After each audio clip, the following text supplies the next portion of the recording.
वर्षा Joseph foods मध्ये आपलं खूप स्वागत आहे। आज आपण हिरवी सँडविच चटणी कशी करायची ते पाहणार आहोत। ही चटणी सँडविच बरोबरच तुम्ही चाटच्या अनेक पदार्थात जसे भेळ आहे, पाणीपुरी आहे यामध्ये पण वापरू शकता। तसेच समोसा, कचोरी सोबत पण ही चटणी खूप छान लागते। चला तर मग बघूया हिरवी चटणी सँडविचची चटणी कशी बनवायची।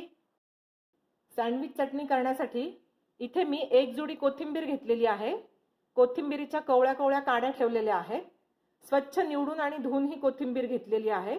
ही कोथिंबीर आता मिक्सरच्या भांड्यात घालून घेऊया। त्याचबरोबर इथे अर्धा कप पुदिन्याची पानं घेतलेली आहेत। आल्याचे इथे तुकडे घेतलेले आहेत। 4 ते 5 हिरव्या मिरच्या।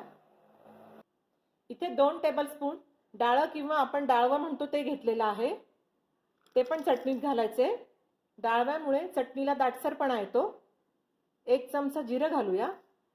इथे अर्धा चमचा मी चाट मसाला घेतलाय, तो पण टाकूया। त्यानंतर इथे 1 चमचा मी काळं मीठ घेतलेलं आहे। काळं मिठाने खूप छान चटपटीतपणा येतो या चटणीला। एका लिंबाचा रस घेतलेला आहे काढून, तो पण घालूया चटणीमध्ये। त्यानंतर पाव चमचा इथे फक्त मी हे मीठ घालत आहे। आपण काळं मीठ घातलंय त्यामुळे अगदी थोडंसं हे मीठ घातलेलं आहे मी। इथे मी अगदी अर्धा कप थंड पाणी घालत आहे। फ्रीज मधलं थंडगार असं हे पाणी आहे।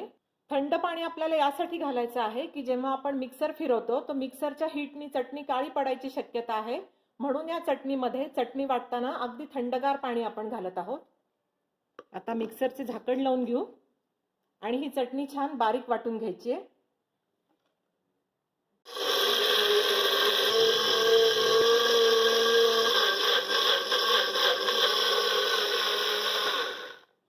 मिक्सर मध्ये आपली चटणी चांगल्या प्रकारे वाटून झालेली आहे।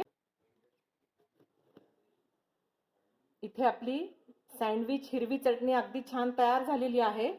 चांगल्या प्रकारे ही स्मूथ वाटल्या गेलेली आहे। अगदी दाटसर अशी आणि अगदी हिरवा छान रंग असलेली आपली सँडविच चटणी तयार झालेली आहे। ही तुम्ही बघू शकता। अशा प्रकारे याची कन्सिस्टन्सी झालेली आहे। खूप सोपी आणि झटपट तयार होणारी अशी ही सँडविच चटणी आहे। सँडविच चटणीची रेसिपी जर तुम्हाला आवडली असेल तर नक्की लाईक आणि शेअर करा आणि माझं चॅनल सबस्क्राईब करा। लवकरच भेटूया पुढच्या रेसिपीसह। धन्यवाद।